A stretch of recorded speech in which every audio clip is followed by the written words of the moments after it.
Welcome to the Soul Star Podcast with your spiritual besties, Alli and Mandy.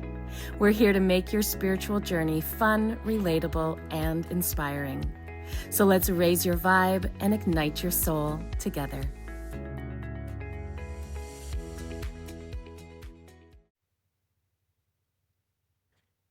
Hey, everybody. Welcome back to the Soul Star Podcast. Thank you so much for joining us for another week. We missed last week, so whoops. Sorry about that. Whoopsie. What happened? Life got in the way, and it was just so busy in like our corporate jobs, but also our work life and our family life. And it was like we literally could not align our schedules to get into work. And that happened. Yeah, we are Right? human beings. Absolutely. We need to live this crazy life. I know. God. Showing up and trying to live this life. I know. Yeah. Any stories? Ooh, do I have any story? You know what? I feel like I've been a bad intuitive because I have been distracted a lot recently. Been pulling at Alli. Yeah, I have. And I have not created the time to connect or even to like be open to the magic during the day, really. It's been like head down, focus, do things, and then move on to the next task and the next task. So I don't have any stories. I know though that feeling, obviously, way too well. I'm always like that. And I'm like, I can feel H wanting me to connect and get in there. And I'm like, okay, yeah, I will, man. Calm down. Calm down, man. Like, come on. Yeah. Yeah. So yeah, it is what it is. But Yeah. we are going to be talking about awakening the sacral chakra and why that's important. What you can kind of like find there, and kind of what we've been seeing in readings, in the sense of like people's sacral chakras and what's kind of like coming forward and all of that. So Mandy, do you want to tell the folks what a what the sacral chakra is, where it is, what the heck it controls, all of those things? Yeah. First, before I do that, I just want to highlight the quality of the video is terrible because I don't know why. Actually, technology. Is it still Mercury retrograde? I don't know, but I don't even know. It's annoying, but whatever. So if you're watching this on Spotify or YouTube, sorry about the quality of the video. It is out of our control. We are here doing our best. Yeah, but we're here. We are talking. Let's start with the sacral chakra because we need to know like what that is before we can understand why we would want to work with the energy of our sacral chakra. But the sacral chakra is typically associated with the color orange, and it is for females. It's like our womb space, so just above the pelvic area. And in our sacral chakra, that's where our divine feminine energy sits.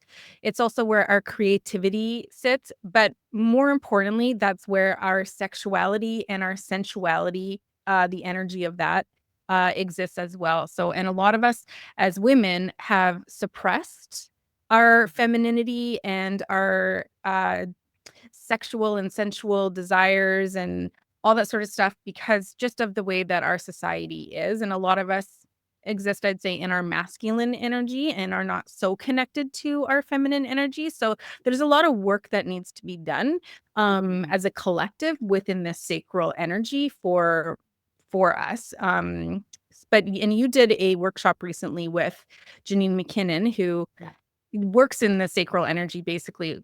That's her career. Yeah, she's like a sex and relationship coach, right? So yeah, all up in there. I know. And we did a podcast episode with her recently, so you can go back and check that out. And then the workshop replay, of course, we'll have available to purchase the replay if you want to. But why don't you share a little bit about like the highlights of what Janine and yourself were teaching? Yeah, absolutely. And I just want to mention like the sacral. We're going to be more kind of focusing on women, just because of that's what we're focusing on. But men have a sacral. Obviously, they don't have a womb space.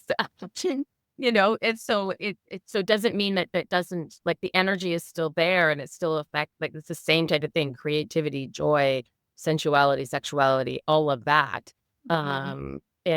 But for this, we're just going to really focus on the female part because, um, you know, with this workshop and connecting with Janine, like, what we've seen and we know as women ourselves, like, this is over centuries that there has been a suppression of women's sexuality.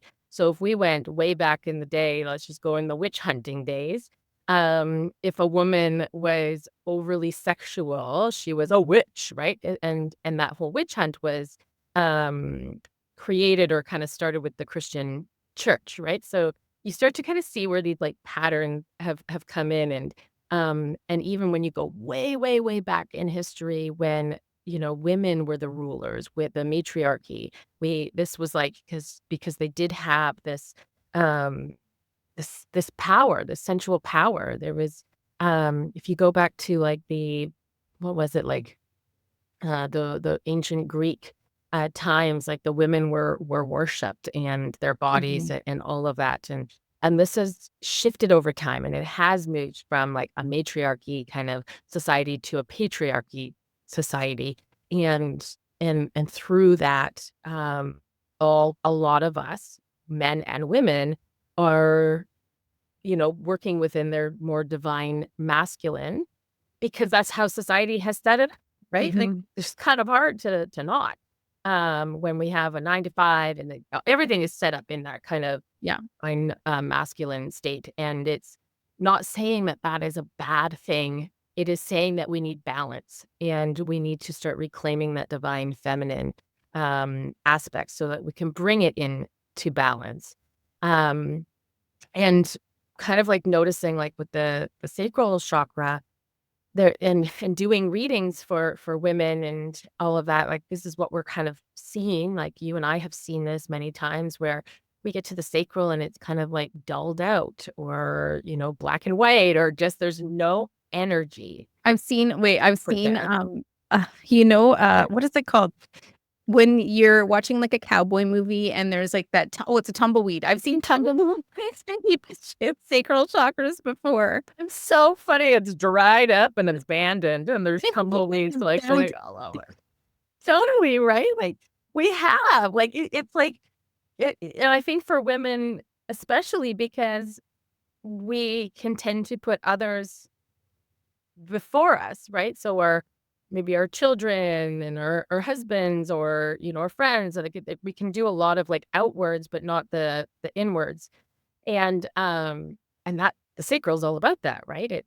Mhm. It's, if you look at the joy center, the creativity, it's doing things that light you up. It's doing Mhm. things, like, if you like painting and you're like, yeah, but that's just a hobby. It's something I do in the past. And it's like, no, but how do you feel when you're painting? Well, I love it. Well, why aren't you doing it? Well, I just don't have time. Like, that's not a priority. Mhm. This is the issue. And now we're literally not putting any energy into this space. And then, sexually, again, like, this is kind of pre-programmed into our brains, um, that women kind of have this disposition of, like, our own pleasure is not as important. Mhm. And again, it's just not everybody because, definitely there's going to be some people that are like, hells no. Mine is really important, and I'm like, "Good on you." I 100% agree. And then there's some of us that, I know for me, I've always, I don't know where it came from, but it's always been this in my head where I'm like, "Well, no, like, the man's pleasure, that comes first." Like, you can't just, like, make out and be like, "Okay, well, I'm done." And they're not, like, but it's totally okay for them to, have their time and finish, but I'm like, "Oh, that's fine. No, it's fine. I don't need to." It's too much of a hassle for me. It was And pineapple. hassle. What the fuck? Well, okay, this is an interesting thing that Janine had brought up, and I was like, "That just reinforces it's a hassle."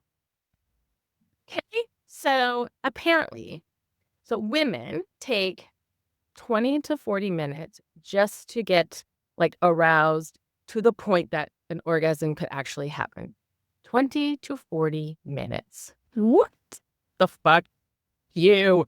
That's kind of a time. Hey, this is then it takes about 20 minutes to then orgasm. Excuse me. What? Yeah, the scales are a little uneven here, and that really pisses me.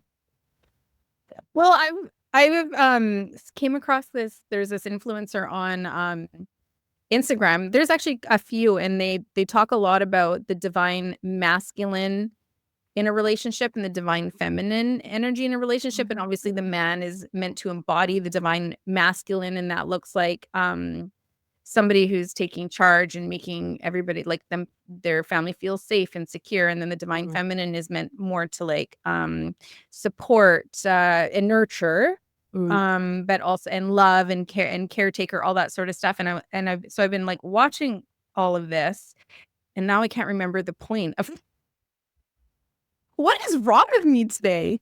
They're like, don't tell the story, and then you're like, and that's it. Wait, what did you say? 20 to 40? Well, because I was talking about how like it's not fair. Like it takes us so long to get there, and it's like, right, who the fuck made these rules? I literally have no idea why I was sharing that story. I feel like this whole kind of mad. Who's celebrating that day? Actually, no, I love it. Actually, that's hilarious. They're pulling an Allison. I really am here for it. I'm totally here for it. It's probably because I haven't connected for so long. I'm just like, well, Stacy. And have you grounded? No, I haven't done anything. Oh man, I love it. Usually that's the opposite. And you're don't like, like Allison, you're like fluttering above here. You need to ground. And I'm like, we've literally switched positions. We have. I love it. So freaking Friday. Yeah, I mean, it's so fun. But it's like, I can see that though, like with the divine masculine and divine feminine and coming together. And I also in that aspect feel like there should be a balance even within each other of both of those sides of having the divine masculine and divine feminine within both parties. Yeah. Of that. And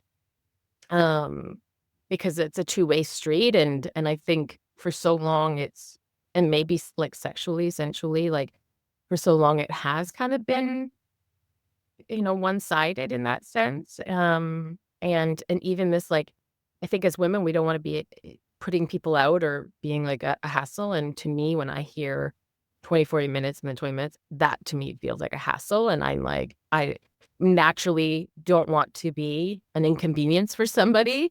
So, but if you were with a partner who was embodying their divine masculine, they would be pleased to take that much time to pleasure you. And now I remember the point of my story. What they say is that what they share is that like the sexuality and the sensuality, for a woman, for a female, it takes obviously it takes longer for a woman to feel turned on or to get to that point where they're ready. So flirting through the full day, like that's really important, is to flirt with your partner. And if a male or a man wants to be intimate with their partner, they should be, it starts well before the bedroom. Way before the bedroom. Before the bedroom. A lot of men don't understand that. Like it's just because we get so distracted with our days and stuff like that. But it is the little flirting through the day and the little smacks on the butt or the the holding of the hands. It is the affection. The women, like for myself, I actually, when I read that or when I heard that, I was like, that is so true. Like that really goes a long way for somebody to pay attention to me in that sort of way all day long. I would feel like a princess, right? I would feel like I'm so loved and I'm so supported. And that would be different than just being able to like turn it on and in. Yeah. Well, and that minute window here, like, should they go upstairs? And you're just like, what the heck? And that's, and you're right in that sense, like, physiologically, like men are built to, have that kind of like, boom, like they can, let's go, let's do this. We can, you think of back in like the like back in the day when they were hunter gatherers and, like there was, you don't have time.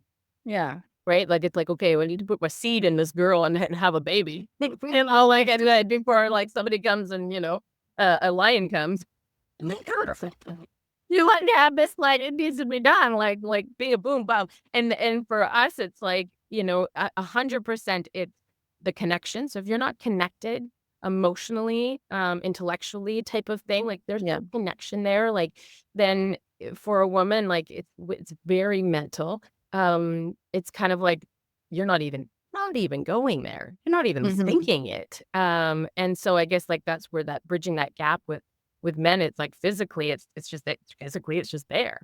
And it's like, well, why aren't you physically there? And it's like, no, it's all up in here. And if I Yeah. don't feel connected to you, I just don't even think about doing that with you. Yeah. I was following probably the same people that we follow on Instagram, but this couple was saying they like had this reel and they said we make out every day, and I was like, "What? Yeah, right." But what they were, I was like, "Yeah, right, come Liars. on, liar, you lie." And but what they were saying was like, no, like whether it's like, kissing or it's not necessarily leading to the deed, or even anything purely like foreplay and stuff, but just the kissing and the cuddling and they do it every day. And part of that is because it's normalizing it, but it doesn't have to always lead to like a big, production in the bedroom. And what they have found, because she's a sex therapist for like 20 years, what she's found, and I totally could relate to that, is, when you first start in a relationship, you're very much like affectionate, kissing, hugging for longer, all of those things, right? Like that's just normal. You just do that. Mhm. And then as a relationship kind of goes on, like that becomes less and less. And it's more like, oh, a peck on the lips, like, okay, see you later. Bye. And whenever something then is a bit longer, so let's just say like you go to give your peck and then they're like holding you a bit longer and kissing, you're like recoil because you're like, dude, whoa, you want sex. Like that's you start to associate that with sex. And I, if your husband comes up from behind you and like hugs you and kind of does that, and that's not something part of your normal routine, instantly you're like recoil sex, right? Like, dude, I'm not even what? And I'm like, I could totally relate to that because yeah, it wasn't normal. And then if I did give in, the expectation was like, oh well, she's allowing me to hug her. Oh yeah, then it's sex time, and you're like, oh my god, why can't you just hug me with just hugging me? And so I was like, wow, that was like a very interesting aspect, and even the concept of like kissing for a minimum of 6 seconds every day. Mhm. And because it starts to release, I saw this oxytocin, Serotonin, maybe? maybe oxytocin, serotonin, those things. Tonin. Some tonin gets released when you hold that for a period of time, and that creates that connection type of thing. And Mm. so, but yeah, we're just talking about sex now. But okay, Let's go back to this April. right, baby. Hey, That's all in there, like I insane. know. But in that sense, like, women, like when we see this grayed out, when we see these tumbleweeds, and all of a because we're ignoring all of that Mhm. as everything else becomes. And so then it's like, okay, well, why is it important then to connect to your sensuality? We know why it's important to connect to your joy space, like to do things for yourself because it fuels you, it lights you up. Um, like that energy starts to reverberate outwards when your cup is filled. Yeah. But sexually and sensually, it's like this reclaiming, right? Like you're reclaiming this innate part of you and this confidence that comes, like it helps with your confidence. Like you kind of have a pep to your step. Yeah, right? I know, like, like when you see that friend that, all of a sudden is in a new relationship and they're just like coming in and they're just like happy and stuff. And they're doing it all the time. And it's like physiologically, that's releasing different tonins, And endorphins. Use endorphins. that word too. Yeah. And it's like, and it's fueling you and lighting you up. And that obviously, there's that trickles into every part of Mhm. your life. That trickles into how you show up for your kids. That trickles in how you show up for work. Like when you are feeling good and lit up Mhm. and all of that, that completely affects everything within your life. Yeah, I really love that there's so many different ways for us that I see women reclaiming their power. And one of them is through what the work that Janine does and really connecting to that divine feminine, that sacral energy, reawakening that power. That's one way to reclaim and embody that confidence and that power as a woman. Another way is obviously the way that we do it, and the way that we teach it is reconnecting with your intuition and really Mhm. opening up all of your chakras and understanding, how to connect to your higher self, to spirit, and be led from your heart instead of from your ego. And then there's other ways that that women are doing it through astrology, learning how to read astrology and help others through astrology that way. And then of course there's what is that one where you're like, it's like astrology, but it's your human Oh, design. human design. Yeah. Mhm. Yeah. Human design. Numerology, all the different Yeah, it's aspects. all different aspects and ways to reconnect to your power and start to embody it. And they're just different avenues to the same source, which is connecting to Yeah. to source, to understand yourself at a soul level and really begin to do the healing work. So I love that. Yeah, me too. Absolutely. Um, one of the things like, you know, when looking at the sacral, and reading it and realizing like that there's some things that are connected. So like some people will say like I feel like disconnected from my sexuality, or I feel like I haven't had any sexual trauma in this lifetime, but I feel like I have. Mhm. And that's where it's like, again, where the energy side of things, Mhm. being able to connect to past lives, being able to, connect to the energy of it. It's like, it's understanding that, okay, like maybe it's not something in this physical life, but it's something in a past life that is affecting you. And now you have the ability to, um, connect to this and heal it. You think of over the centuries, like, if women have been their sexual pleasure has been, suppressed over these centuries, there's been a lot has probably happened to Yeah. women, whether it's, being used as a tool, like, kind of like that aspect, talking about, like, past lives where we've seen women that have been in brothels. Maybe they grew up in a brothel, and so as a child, like, that they only see themselves as a tool. I remember a past life of somebody that was a sex worker, but it wasn't like how you thought. It was Yeah. like she felt empowered. Yeah. It was like in that time where women were meant to be dutiful and to be at home with their husband and have kids and to be that dutiful, Dutiful? dutiful Yeah. housewife type of thing. Yeah. Yeah, and this lifetime, in this past life, this person was kind of like ahead of her time, and I was like, "No, I don't wanna do that. Absolutely not." But, couldn't go in and be like, "Hey, I wanna be a banker." I was like, "Girls, then stay here. Well, back You're then, stupid." yeah.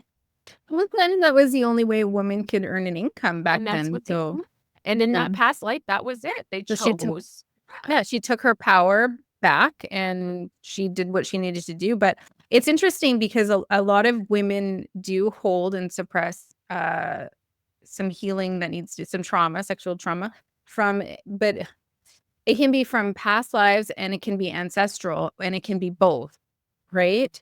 So I feel like there's a lot of sexual trauma and misunderstanding and trauma around being in your divine feminine because of how suppressed we have been for centuries and how, like, for as long as the patriarch has existed, we've been suppressed because we have been a threat to the patriarch, right? Mhm. Because when a woman is in embodying her power and is in her power center and is feeling confident, like there's no stopping that. And Yeah. that's like a well-balanced female that's embodying the divine feminine and the divine masculine, and somebody who can weave both energies, and leads from that space. That's a threat to the patriarchy. So that's why we've been suppressed for so many centuries, but also why we have so much work to do, to heal all of those wounds, not just for ourselves, but for our ancestors, our past Mhm. ancestors, and our future In ancestors. our So the future. people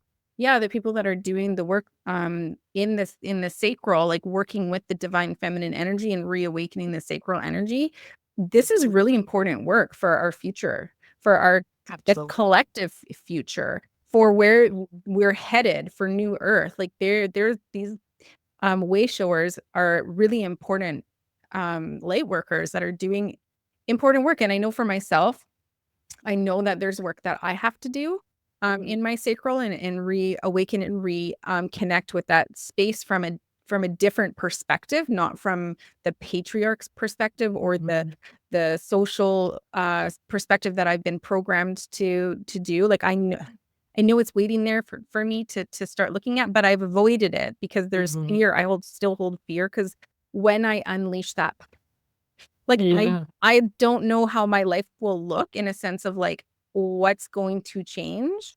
Do you know what I Mhm. mean? And what's Mhm. going to be uncovered. So there is still fear that I have to move through when I think about connecting and healing in my sacral and all of that sort of stuff and fully embodying my divine feminine. But I know I'm on the brink of it. Like it's there and it's something that I'm going to start moving through in the next little while. Yeah. But it's, I can empathize with people who hold that fear because I know there's something there. There is definitely trauma, not in from this lifetime that I can remember. Mhm. But Mhm. I hold trauma in there, and I don't know why. And I need to uncover that. And I know when I start healing that, that will change everything.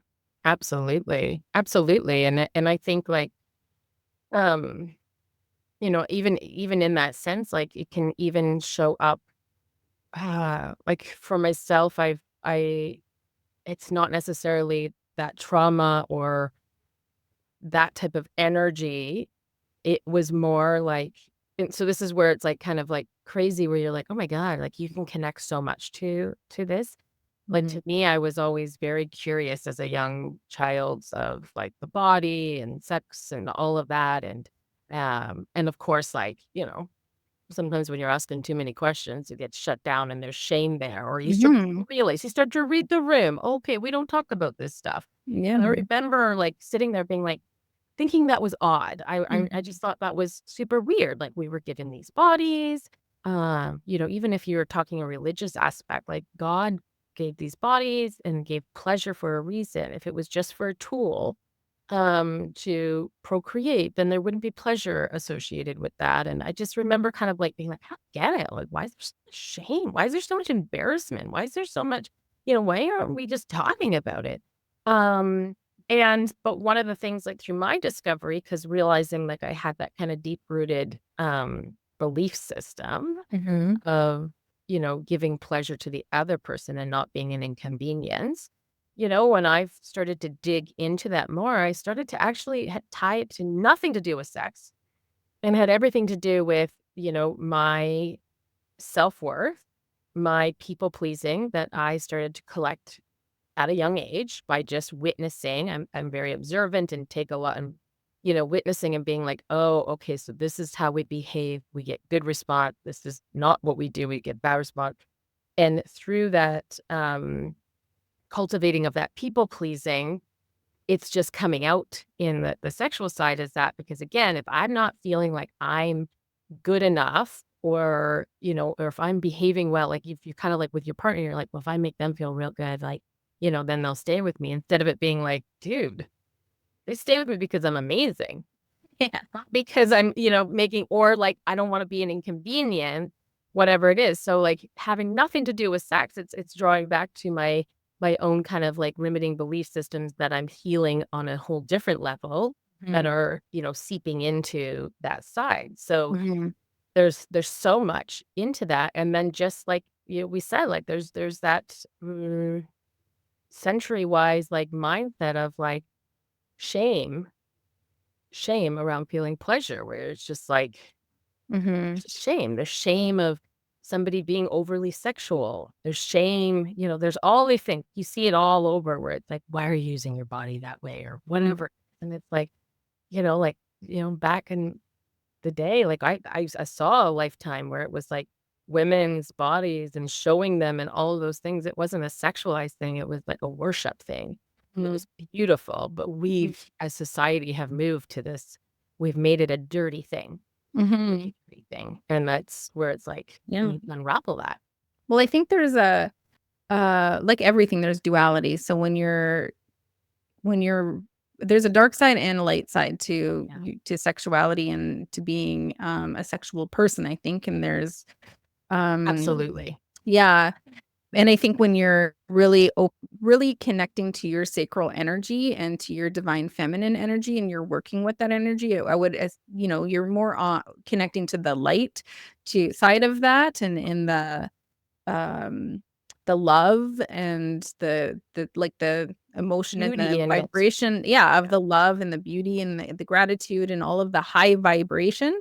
But I think when you're if you're, because there, I'm thinking of like sex workers out there, and the stigma of sex workers and like OnlyFans, and people who dance and all that sort of stuff. There's such a stigma, and people are so judgmental around these people. But I think that there's got to be a handful of them who are connecting to that higher vibration, and who are doing it because they truly enjoy They it. love it. They see it as an art. They see it as a absolutely. And you're right. There's duality in that too, because there's Mhm. definitely people that have got into it in the wounded space. They're Yeah. doing it that way. And then there's people that have gone into it in the healed space, and they're like, no, I'm embracing this side of me. I love it. It's Mhm. beautiful.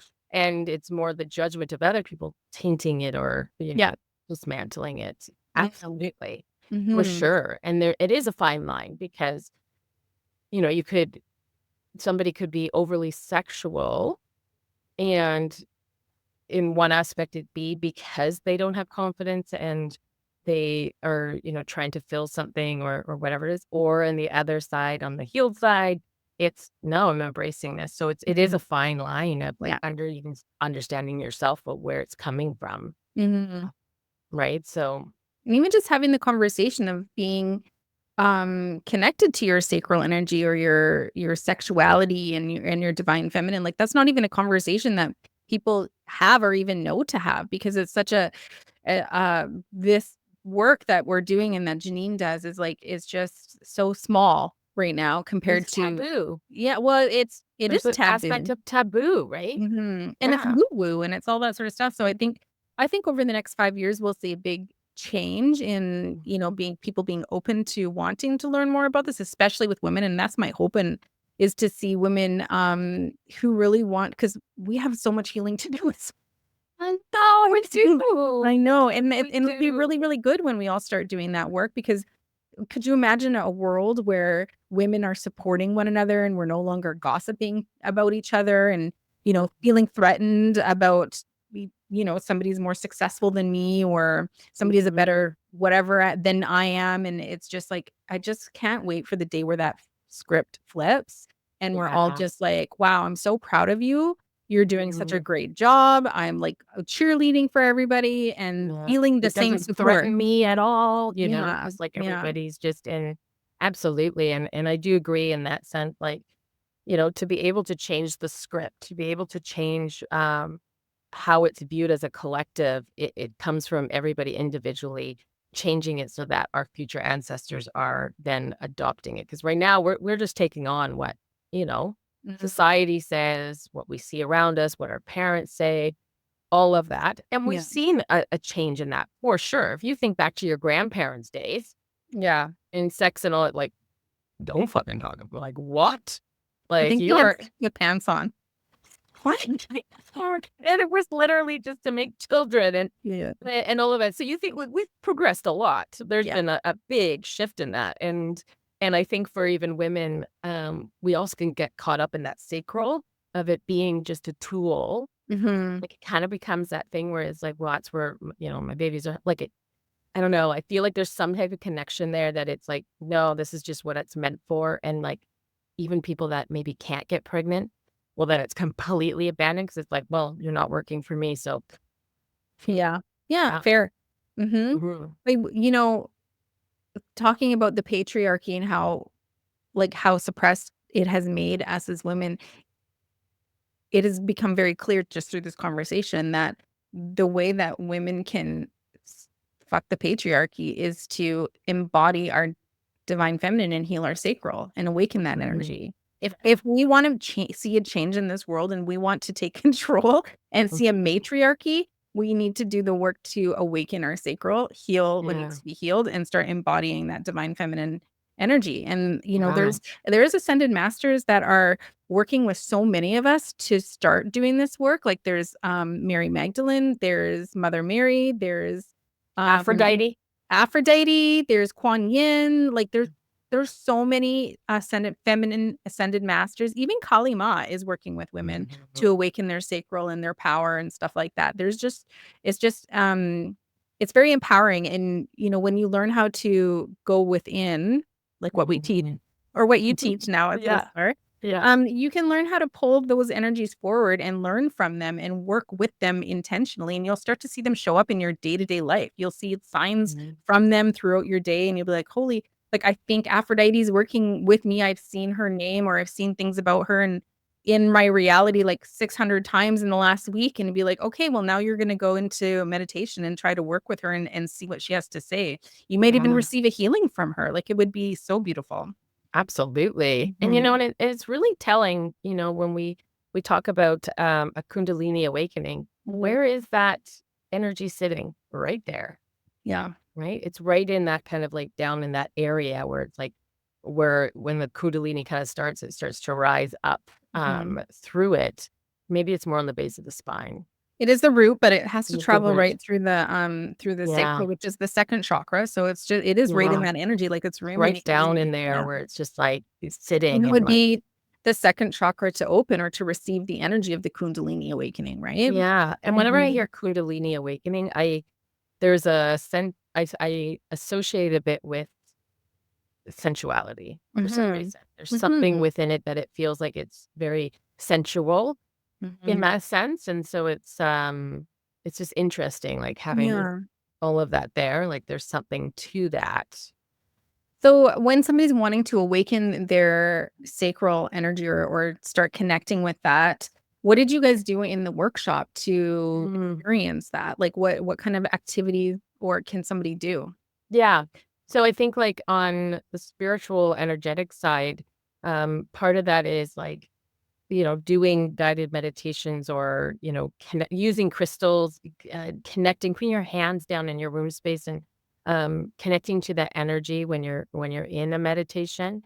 But in that workshop, they experienced a guided meditation to meet a guide in your sacral, and to connect to that guide to help kind of work with them to open up and have this connection. It was so beautiful. Mandy wrote it, and it was such a beautiful little journey. I loved it. And then also, with Janine, like she had this beautiful practice of it's called her honeypot. Honeypot. I know it's honeypot, but I'm like, is it meditation? I forget. But it was like this beautiful practice of like just embodying and experiencing and really kind of, when you really start to like connect to your body and start to feel all the nuances within your body and that. So again, like it's in a meditative type of state and kind of like working with that so that you are connecting to every morsel of yourself through it. And again, when you're connecting to that energy, experiencing that energy, it's transformative. And then having like a weekly practice of doing something involved with the sacral. So like if that means, you're doing something like your joy center, your creativity, and you're once a week doing something that lights up that center. Yeah, because it doesn't have to be sexual always. There's that's what we focused on.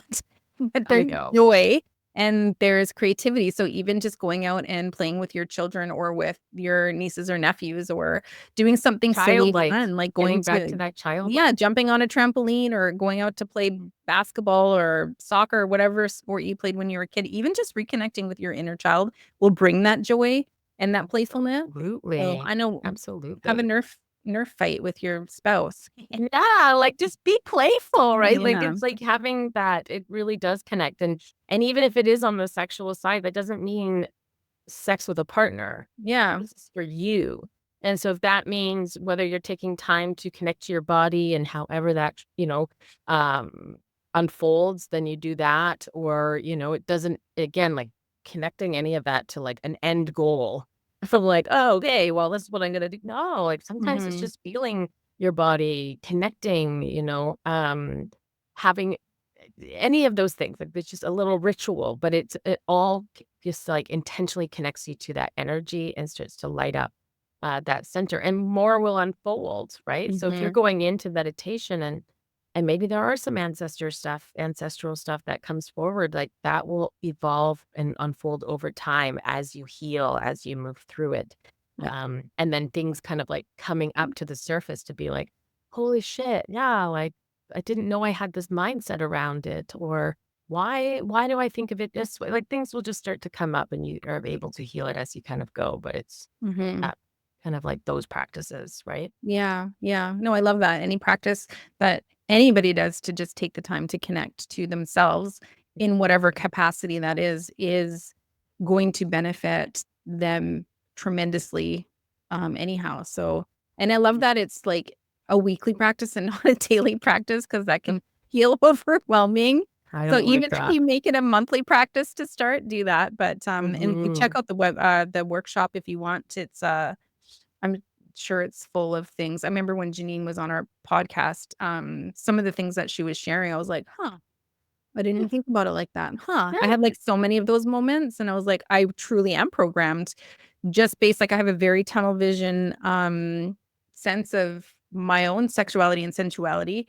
And so even just learning and hearing things has opened up my perspective and broadened my awareness significantly just in the past little while. So there's Yeah. just so much to learn about all of it and about myself and everything. So Well, I found this one. I found like through the workshop, we were really seeing like the connection between the spiritual and the energetics of it, and the physical. Like there's so much Mhm. overlap. And at one point in the workshop, Janine was talking about you know the different words for our lady parts, and I brought up the frequency, the energy, how it feels. So you know how when you Mhm. hear the word no, you Yeah. kind of recoil, right? Yeah. So in this sense, she talked about, so the vagina is, that layman terms is like a shield for a sword, right? So basically you're just a shield for it. A sword's sheath. Is that what you Hey, said? Yeah. yeah, that, right? And then pussy. And, having that, there's now, did you feel, because when she said that word, I energetically felt it. I did, Mhm. because it just felt dirty, or it's felt, ugh, whoa, that was intense. That was vulgar. Vulgar, right? Yeah. And then yoni, and that's why she was explaining why she calls it the yoni, because it's encompassing everything to do, like the womb space, everything to do with Mhm. it. But when she was saying it, I was like, so interesting. There's a frequency attached to these words. Mhm. Vagina, not as, like it's still kind of like, Very scientific and medical yeah, and very scientific. And maybe there's a frequency of kind of like, oh yeah, she just said the word vagina. Okay. And then, but when you say the word pussy, like I even have a hard time saying it because there's such negative you know what word really I can't even say is that C word. And when anybody says that C word, it's just like a gut punch. Yeah, I yeah. can't Well, it stand is, it. but you see the different Yeah. levels, and that's where when she kind of, like, mentioned it, I brought up the energetic of it. I'm like, if anybody's listening to this, then when you heard her say, "pussy," if you kind of recoiled or had just a little bit of, like, a "Ooh," it's like, that's the energy, that's the frequency you're feeling, you're connected Mhm. to, and how, um, important, and how much frequency and vibration is within our daily lives. And so our Mhm. words hold a vibration. And if we're Mhm. saying that, depending on somebody's own internal um, dialogue, or their views, or how they Your see programming. the programming, like that could have been a very triggering word and you didn't even Mhm. realize it. Like, heck, I felt it. And Mhm. I'm pretty open and liberal. But I definitely, when she said it, I was like, "Oof, ugh," and that's just programming of like, that's, and it does have kind of this like, people will say that when they're saying like you're like if you're like a guy and you're not acting tough, you're like you're a pussy, right? There's a negative connotation. thank you. Yes, associated to it. And it's like even just that understanding that, what we speak and how we view things, because you could change the way you view that word and it not have that negative feeling to it. And so it's just being, mindful even in the language that we speak, right? And how we speak it. So in the workshop, did you guys move through a practice or a ritual that people can do on their own moving forward? Yeah, so we went through. So the first half was information, the second half was moving through practices, and so that was like doing the guided meditation, doing the ritual of the honey pot, and working through that and what people can experience. So then actually doing the activities. And so people can continue to do that activity once a week or once a month or whatever they can do. use that. Yeah, I can't wait to watch the replay. I'm so excited. Yeah, yeah. So obviously, like if anybody's like, oh darn, I want to be a part of that, you can purchase that on the website. It'll be offered for sale. The replay of that to move through it, just the same as everybody else did. Yeah. Awesome. Well, so reawakening your sacral is important for the future of our society. So of our generations. Come on. So get on that. Just kidding. I'll do my work if you do your work.